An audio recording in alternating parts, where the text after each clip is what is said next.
I often wonder what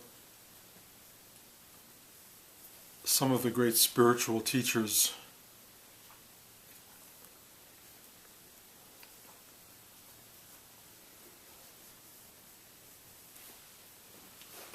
would be if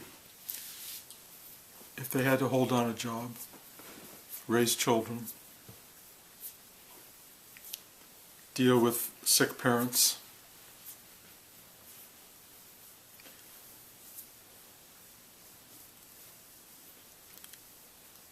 be out of work,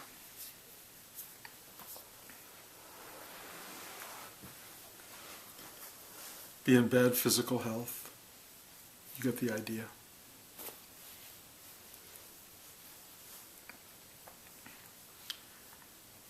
What happens to people who awake or awaken in the midst of the drama of daily life?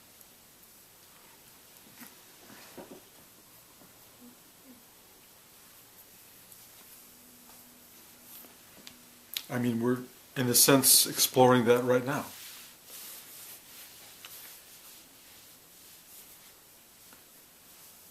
I have a strong sense of what it would be like to be a great guru, sitting in a temple, people putting flowers on you, anointing you with oil and beautiful smelling waters and perfumes, bowing down, kissing your feet, sitting to hear your wisdom, feeding you, laying out your bed.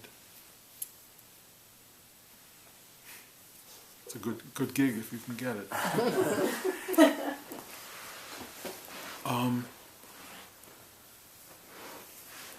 Most of us are not in that situation. And going to visit people like that as if they could bestow their inner peace on you is not misguided, really. It's a good idea. But unless you decide to give up your families, your jobs, your livelihood, your day-to-day, and go live in a cave or a mountain, sit on a mountain or sit in an ashram, unless you decide to do that, you still are going to have to figure out how to take your spiritual, if you want to call it, your higher life, your meditative life, into the extremities of day-to-day existence. I have a friend who I hear is about to go on a 3-year retreat. And I could only help but ask, what do they expect to get? And what happens to what's left behind? No answer to that at this point. But I really wonder, what do you expect to get? I will tell you one thing, you will get to be free of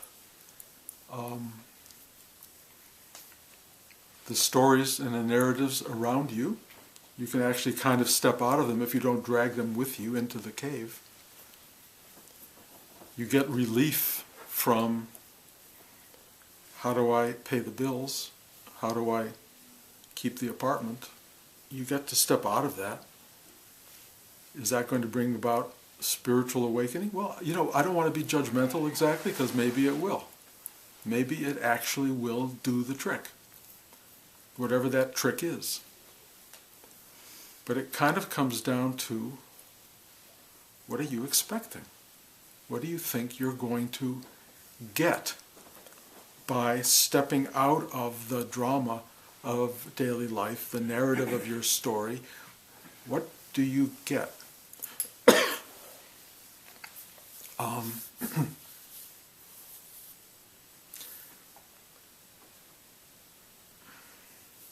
My sense of it is, whatever you do get will not necessarily translate easily if coming back into the world after your 3-year retreat.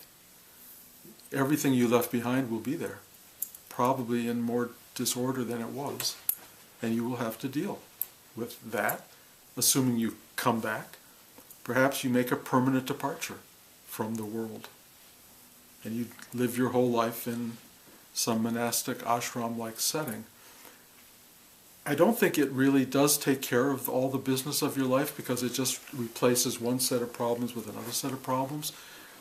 Rudy always used to joke about the Zen monk who kills another Zen monk for stepping on his flower.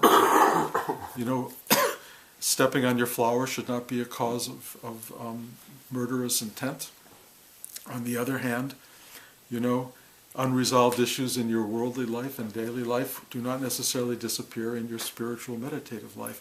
There are still issues, there are still things that are there. So I look at all of this, and I really, in a sense, really respect Rudy as having been my teacher, because he kept saying, as I've said to you guys many, many times, your daily life, your life, is your spiritual life. It's not something you put aside to go get.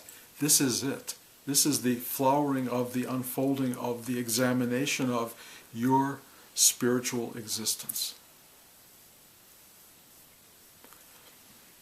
And what Rudy said was, take your daily life and find moments within it of stillness where you could have a glimmer of, a glimpse of, or even maybe an immersion in something absolutely calming, clarifying, and providing, as I've often spoken about now, a navigational awareness of how to move through life. To me, that's like, wow, I'm here. I will now know how to navigate. I'll know how to calm things down. I'll know how to see clearly. That's a good thing. It's a good thing. It helps you move into your world with a kind of, if you will, advantage. I spoke last week about how spiritual life doesn't really provide an advantage, and I don't really mean that in the absolute sense, because it really does offer you a kind of easier approach to the larger dramas of spiritual life. It does not ultimately take care of ego involvement. Ego involvement is the source of a lot of struggle and difficulty. And what spiritual life, if you will, or meditative life does, is it helps erode some of that attachment to ego drive, to the me over everyone else, me alone, me as the victor. It helps you cut that back and start to see, if you will, other, to be empathetic, to be compassionate, to be kind for others. In that regard, a spiritual practice, a meditative sit every day, allows you to re-enter the world of existence with some kind of kind intent. And that is an advantage. It makes life easier on some level. It makes life more rewarding on some level. But in the end, all those rewards appear to go toward the ego, and if the ego takes charge of that and starts to believe it has now had advantage, then it's going to cause problems. Because if it builds up ego pride, and look how great I am, then that's just more to tear down. It's just more effort. And it goes in the wrong direction. And I've seen so many quote-unquote spiritual teachers become filled with the identity of being spiritual, and it's just another identity. It's just wearing the garb, wearing the cloak, having the ritual, having the surround of, of spiritual attainment. What really is wanted here is the letting go of your indoctrinated being, the being that was taught what life was by whoever taught you, parents, school teachers, kids on the block. They give you these instructions and ideas about what life is, and then somewhere mid-life you start to undo all those teachings, or to realize they were not true. who you have become was the creation of other people and not your creation. And learning to undo that is the beginning of starting to be free of the ego struggle. And that has advantage. It has a kind of comforting, almost joyful quality. The less of you in the picture you discover, the more there is of what else there is. I think I've explained this before, but letting go of yourself allows you to experience the vastness of what else exists. You no longer become preoccupied with your own inner struggle, but you become aware of and ultimately deeply compassionate for all struggle, all people in life and all of what they're going through. And you also bring to that awareness, which is very powerful and very experiential, you bring to it this practice of going deep inside, or of having gone deep inside and discovering this remarkable spaciousness, this remarkable presence, this remarkable sense of stillness.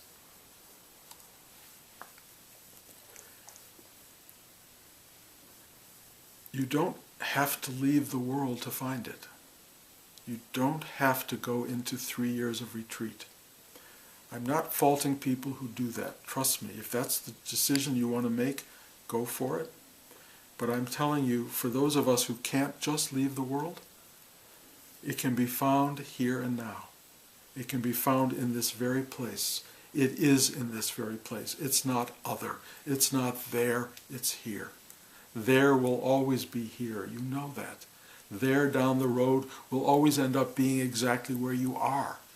And if you don't find it exactly where you are, where else will you find it?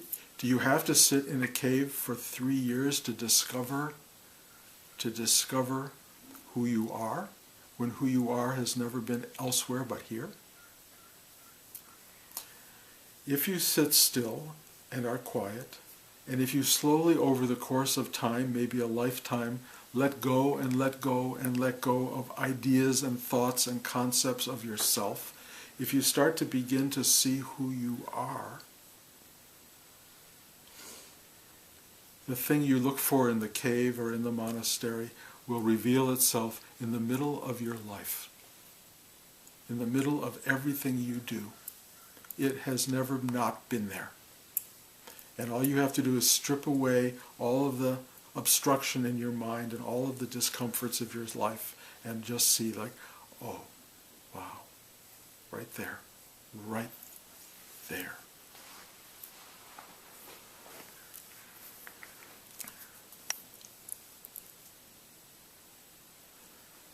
Most lives are a journey into what I would call comfort, or the attempt to arrive at comfort. Another way to describe it is most lives are a journey to get away from discomfort. Discomfort drives the machinery of our lives. We are afraid of discomfort. We want something that offers a release from it. And we want something called comfort, some people call it happiness, as a kind of ongoing, perhaps permanent condition. One of the promises of some spiritual teachings, of many spiritual teachings, is the arrival at desirelessness, and as a result, the arrival at a permanent state of bliss.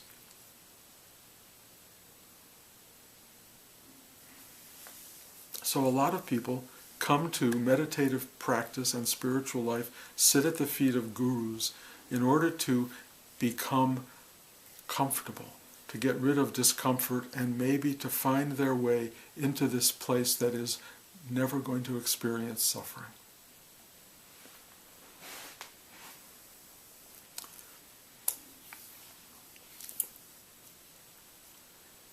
I really understand the drive for that. I think I probably was motivated by it as much as anybody. I understand what discomfort brings in our lives and how much we want to escape it. For one reason or another, this last month for me has been very discomforting, really uncomfortable on many, many, many levels, but most specifically a kind of physiological level, just a kind of strange series of discomforts. Implosions, I call them, a kind of being sucked into something eased in a way. And what happens in that dis-ease, which often hits me in the middle of the night, is a desire to take something, to get rid of it. But there's nothing I can take to get rid of this. All I can do is go into it. I go into it. This is a lifelong journey of finally realizing there's nowhere to go and there's nowhere to run. And so I enter into this discomfort, and mostly what that means is I say yes to it. I don't see it as wrong. I don't see it as a sign of something bad. It's just part of this extremely complicated universe of being human. There's stuff that goes on that is not comfortable. And when it comes at you, the desire to run is absolutely reflexive, and I get it, but the desire to go toward it, or the feeling of trying to go toward it, is ultimately very, very effective. Because as you move into the discomfort, you start to discover that it is bearable, significant on some level, part of your being, and not there to cause you existential angst. It's just there. Being biologically constructed in a body means you are going to have discomforts in life. They are going to be emotional, they're going to be physical, they are going to be psychic, they're part of this journey. If you go into a cave or a monastery, you will not avoid these things. If you sit with a guru at the feet of someone who is supposedly in a state of constant bliss, it will not necessarily reabsorb your stuff. It will simply stand out to you as an opportunity to do what everybody has to do, which is say yes to your discomfort, yes to what is. You cannot run from it, and it can get big. It can get very powerful. Most of us who have not learned to sit still in the middle of what is will have an urge to run the other way as fast as they can. That is not the answer, because this stuff trails after you, chases after you, in fact. The only way to deal with those fears and doubts and discomforts and pains and all the issues of your life is look at them. Be with them. Enter into them. It's hard on one level and not on another. Eckhart Tolle called this pain body. And I found that really instructive when I first learned about it. But it really is this thing that is happening that your mind grabs hold of and turns into something fearsome, something to be avoided, something to be built into some horrible future of endless suffering. None of that. Just be with it. It may go away, it may not go away, but just be with it. Learning that in material life, you are going to have to become strong, connected to a place of strength or a place of knowing or a place of saying yes to life, learning that mechanism inside, or freeing yourself via some kind of an awakening into a positive, I say positive, but meaning a yes to what is a way to handle all of this stuff. It's a way to not make comfort and discomfort the the driving forces of your life. You simply become available to the reality of what's in front of you, what's inside you at any given moment. This is essential to a quote-unquote spiritual life.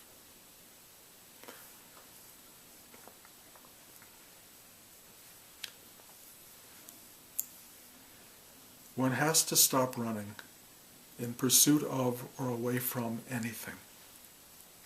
One has to begin to show up to the present moment. And I say has to, have to, not because it's an obligatory thing, but because it's a smart thing. You can choose not to do it. You have choice. That's the incredible thing about all of us. We have choice. But to show up to the thing that's there is really, really important. You can complain about it. You can wish it wasn't there on some level, but that doesn't change it. What changes it, in a way, is allowing it. And what's really interesting is the dynamics of difficult situations layered into the joy of life. If you can understand that. There is an underlying, real, beyond contentment. We love being alive. Let me put it that way. We love being alive. Trust me on that. It's not something we would trade easily. It is an extraordinary thing. And what it entails, unfortunately, is a lot of pain. A lot of discomfort. Being alive in a temporary body is not easy. Any more than driving a car past its due date. You know, it's going to fall apart. You're going to have to do work. You're going to be disappointed. The body does the same thing. I am now of an age where my friends and family are experiencing a lot of physical decomposition in a way. We're starting to slowly fall apart. And the pains and the aches and the discomforts of that are enormous and unavoidable. And if you haven't built up a capacity to say yes to all of that, the running factor, the fear factor, the hysteria that kind of comes up in people's lives is not pleasurable to be around.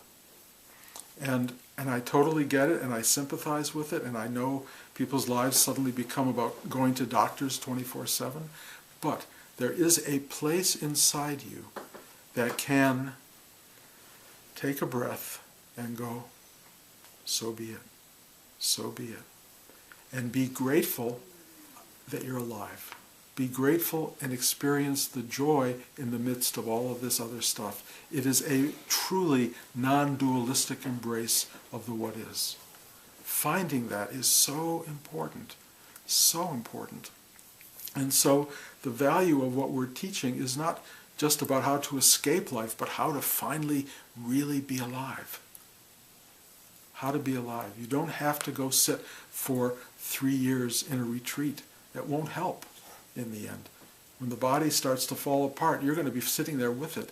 I remembered, actually during class today as I was teaching, being a kid in India, I was living in this ashram, and I was sharing a room with an old man. And in the middle of the night, I feel somebody tugging on my sleeve. And this was an old guy who'd been meditating his whole life. And he said, pain, pain. And he was pointing to his stomach, and I didn't know what to do, and he wanted me to rub his stomach. Just rub his stomach. And I remember thinking, as I'm sitting there rubbing, what a weird thing I'm doing in the middle of the night. And then I thought, why does he need somebody else to rub his stomach? And why is a person who's had a spiritual practice for so many years needing of me? And what's going on here? And I could tell that at that moment, his life of spiritual practice had not released him from pain, pain. And I've listened to talks by Nisargadatta, who, actually I've read talks by Nisargadatta, one of the great teachers who, you smoked packs of cigarettes every day. He used to run a tobacco shop. His house, his spiritual center was above a tobacco shop. And he died of throat cancer, and he was not happy. It was really uncomfortable. And his teachings at that moment were very, were not as pleasant and as enlightened in their kind of joy as they had been earlier. And I said, well, that's really interesting, really interesting. And I keep wondering about all of these teachers who have this guru capacity and how they deal with it. And I think there are some who are truly gifted, and that there are truly gifted beings out there who handle stuff beyond the norm. And they may have been part of our life. Nityananda may have been one of those people. I really don't know. But it doesn't matter, because most of us are not that. Most of us are not that gifted. Most of us are just people. We're just people making our way through this extraordinary thing which nobody truly understands. And we're making our way through it, trying to find a way not to be uncomfortable. And one of the ways not to be uncomfortable is not to run from discomfort. One of the ways not to be uncomfortable is not to be afraid of discomfort. Not to think that you're going to meditate your way out of being alive or sit in a cave for 3 years and get past the human condition. Not going to, well, I say it's not going to happen. Maybe it does happen. I don't know that part of it yet. And there may be those of you who hear me talking now and say, okay, done with him. I don't want to be real human. I want to be spiritually awake and free of all of this stuff. God bless. Freedom to me is not running, it's being in presence of what is. It's the only freedom I know, and it's the only thing I can talk about. And it's challenging. Very challenging. In the most extraordinary way, it makes you alive. And as I said when I came back from India, one of the things I've discovered in India was not that I had become this incredible spiritual being, that what I have become is human. And Rudy said, you have to find your way to being human before you can have a spiritual life. What I'm discovering is being human and having a spiritual life are the same thing. Finding your way to being human. Whatever that entails, in a sense, it's a very, very dynamic immersion in the experience of being alive. And we're all trying that. We're all here, each one of us, trying to do it in our own terms. It is a real journey. It is an adventure. It is phenomenally demanding. It is beyond anything I had understood during the journey, because I was so focused on my journey during most of my life and the unfolding that now I'm looking at everybody else's journey and realizing their journey is every bit as demanding and intense and full of complication and suffering as anything I ever knew. Everyone is going through it. Every single person. And they are all in need of honoring, love, kindness, compassion. Everyone. And it really is hard for people. It's really hard. And you celebrate the great moments. You celebrate them. It's so incredible. I have a cousin whose marriage I went to the other day, who married a small person, a woman. I guess the word used to be dwarf. A small person. And her life has been unbelievably full of demand and struggle. And she is one of the most radiant and beautiful people I've known. And he, in his love for her, has grown into this person of profound loving and giving. And standing inches from them during the wedding ceremony and watching the magnitude of emotion that came out of those two people, it made me love life more than I can even explain, because they are taking it on. Their friends were the most interesting group of people. They were like the cantina in Star Wars. They were transgender, they were transvestite, they were gay, they were everything. And then there's my family, the straightest group of people, but who are all underneath as crazy as everybody else and with all the same issues. And we were all together in one group, and I never felt better. I just felt, yes, this is who I am, this is who we are, this is the human experience. And everyone there was authentically there. It was so beautiful. And, you know,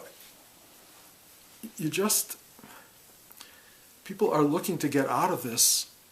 I'm really looking to get into it, to be in it. And it just goes deeper and deeper and deeper. So you don't get out except by going in.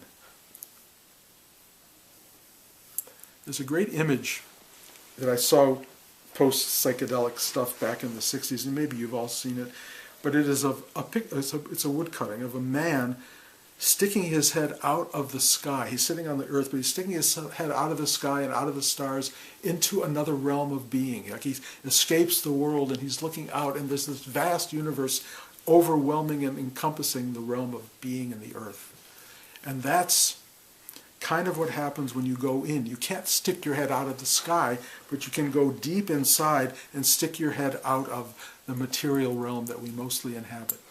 And then you come back into the material and you realize it's all dynamics. What can you call it? It's all dimensions of this. All dimensions of this. I'm watching this television show called Genius about Albert Einstein. And last night he said, as much as he is overwhelmed by discovering the rules and the rules of nature and reality, of the cosmic reality that we live in, he said he'll never come close to understanding people.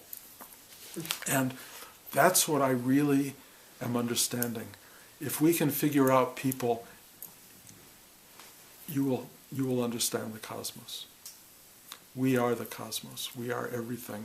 And the only way into that space is to go deep in yourself and find who you are, and the doorway through you is in the doorway to everybody.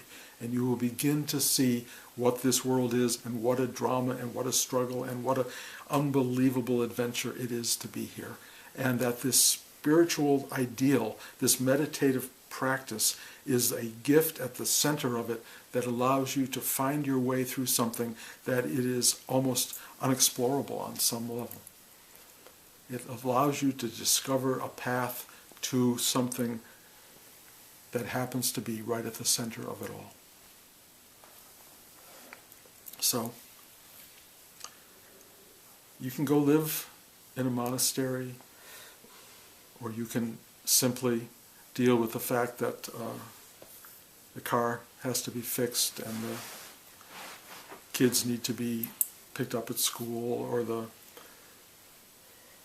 thing that was supposed to come from Amazon didn't arrive, or whatever it is that's kind of running your life right now. Either of those choices, I guess, are fine.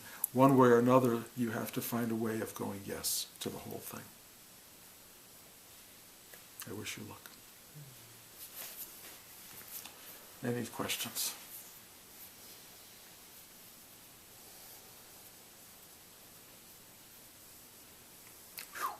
Okay. Thank you, guys. Love you all.